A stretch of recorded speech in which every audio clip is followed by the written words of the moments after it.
السلام علیکم ناظرین، پیشاب بار بار آنے سے بچنے کے لیے متحرک و مقامی اصحاب خوراک کا استعمال لازمی ہوتا ہے۔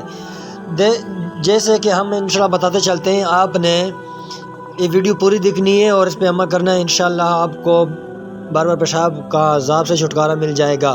دیسی مرغی کی یخنی، پرندوں کا گوشت، مچھلی، پنجیری، السی کا پانیہ اور قہوہ جات کا استعمال ان سے پریشانی سے محفوظ رکھتا ہے۔ ملتی مولی، پالک، گاجر، شلغم، جس طرح ہم بتاتے چلتے ہیں، آپ نے اس طرح سننا ہے اور سے سنیں اور اس پہ آپ نے کوشش کریں کہ عمل کریں اور انشاءاللہ ایسے چھٹکارا مل جائے گا۔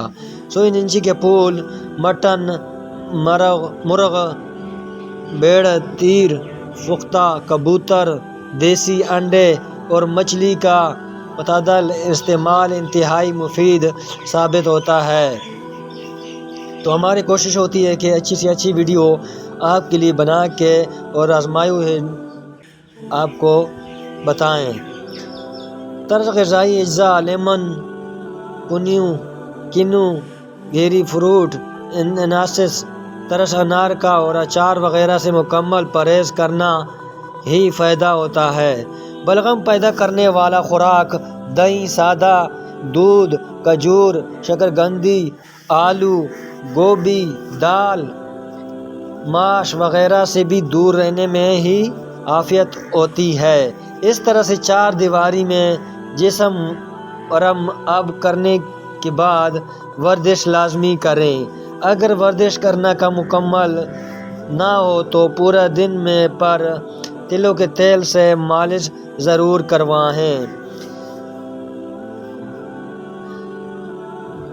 ریڑھ کی ہڈی، گردن کے اعصاب اور گنجنینوں پر مساج نہ صرف اعصاب کی کمزوری دور کرنے میں متعدد عمان ہوتا ہے بلکہ پیشاب کی زیادتی کے مسائل سے بھی نجات دلاتا ہے۔ تو بار بار پیشاب کے عذاب سے چھٹکارے کے لیے آپ نے یہ لازمی آزمانا ہے۔ ویڈیو دیکھنے کا بہت شکریہ۔ اگر ویڈیو پسند آئے تو ویڈیو کو لائک اور کمنٹ اور اپنے دوستوں کے ساتھ بھی شیئر ضرور کریں۔ چینل کو ضرور سبسکرائب کر دیں تاکہ ہماری تمام ویڈیو کا نوٹیفیکیشن آپ کو ملتا رہے، اور دوستوں کے ساتھ بھی شیئر کرنا ہے۔ اور اس طرح ویڈیو ہماری کوشش رہے گی کہ ہم آپ کو اچھی سے اچھی ویڈیو بنا کے دیں۔ اور اگر اسلامی ویڈیو دیکھنا چاہتے ہیں تو حافظ خیال کے نام پہ چینل ہے، تو اس کو سبسکرائب کریں اور ویڈیو دیکھیں۔ انشاءاللہ ہر قسم کی آپ کو ویڈیو ملیں گی۔ جزاک اللہ الخیر۔